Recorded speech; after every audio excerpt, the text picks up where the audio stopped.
Hello, wildlings. I'm your Creep Smith, and you found my Fear Forge. Lucky you. Welcome back, wildlings, and thank you for joining us again at the midpoint of our little adventure. The Harbormaster, Part 3, by Robert W. Chambers. Toward sunset, I came out on a sheer granite cliff where the seabirds were whirling and clamoring, and the great breakers dashed, rolling in double-thundered reverberations on the sun-dyed crimson sands below the rock. Across the half-moon beach towered another cliff, and behind this I saw a column of smoke rising in the still air. It certainly came from Halyard's chimney, although the opposite cliff prevented me from seeing the house itself. I rested a moment to refill my pipe, then resumed rifle and pack and cautiously started to skirt the cliffs. I had descended halfway toward the beach and was examining the cliff opposite when something on the very top of the rock arrested my attention. A man, darkly outlined against the sky. In the next moment, however, I knew it could not be a man, for the object suddenly glided over the face of the cliff and slid down the sheer, smooth face like a lizard. Before I could get a square look at it, the thing crawled into the surf, or at least it seemed to, but the whole episode occurred so suddenly, so unexpectedly, that I was not sure I'd seen anything at all. However, I was curious enough to climb the cliff on the land side and make my way toward the spot where I imagined I'd seen the man. Of course, there was nothing there, not a trace of a human being. Something had been there. A sea otter, possibly, for the remains of a freshly killed fish lay on the rock, eaten to the backbone and tail.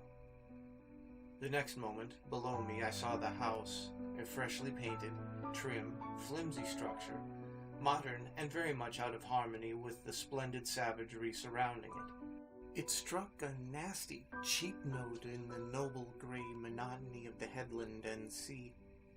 The descent was easy enough. I crossed the crescent beach, hard as pink marble, and found a little trodden path among the rocks. This led to the front porch of the house. There were two people on the porch. I heard their voices before I saw them, and when I set my foot upon the wooden steps, I saw one of them, a woman, rise from her chair and step hastily toward me. "Come back!" cried the other man with a smooth-shaven, deeply lined face and a pair of angry blue eyes. And the woman stepped back quietly, acknowledging my lifted hat with a slight inclination. The man, who was reclining in an invalid's rolling chair, clapped both large, pale hands to the wheels and pushed himself out along the porch. He had shawls pinned about him, an untidy, drab-colored hat on his head, and when he looked down at me, he scowled. "I know who you are," he said in his acid voice. "You're one of the zoological men from the Bronx Park. You look like it anyway."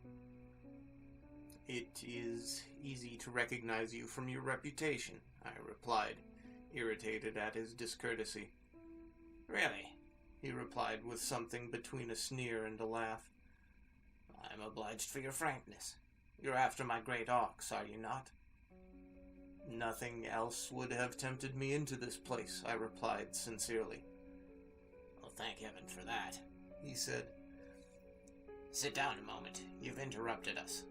Then, turning to the young woman who wore a neat gown and tidy cap of a professional nurse, he bade her resume what she had been saying. She did so, with a deprecating glance at me, which made the old man sneer again. "It happened so suddenly," she said, her voice low, "that I had no chance to get back. The boat was drifting in the cove. I sat in the stern, reading, both oars shipped, and the tiller swinging. Then I heard the scratching under the boat, but thought it might be seaweed, and the next moment came those soft thumpings, like the sound of a big fish rubbing its nose against a float." Halyard clutched the wheels of his chair and stared at the girl in grim displeasure. "Didn't you know enough to be frightened?" he demanded. "Well, no, not then," she said, coloring faintly. "But when after a few moments I looked up and saw the Harbormaster running up and down the beach, I was horribly frightened." "Really?" said Halyard sarcastically. "It was about time." Then, turning to me, he rasped out, "And that young lady was obliged to row all the way to Port of Waves and call to Lee's quarrymen to take her boat in. Completely mystified, I looked from Halyard to the girl, not in the least comprehending what all this meant. "That will do," said Halyard ungraciously, which curt phrase was apparently the usual dismissal for the nurse. She rose, and I rose, and she passed me with an inclination, stepping noiselessly into the house. "I want beef tea," bawled Halyard after her. Then he gave me an unamiable glance. "I was a well-bred man," he sneered. "I'm a Harvard graduate, too, but I live as I like, and I do what I like, and I say what I like." "You're certainly not reticent," I said, disgusted. "And why should I be?" he rasped. "I pay that young woman for my irritability. It's a bargain between us."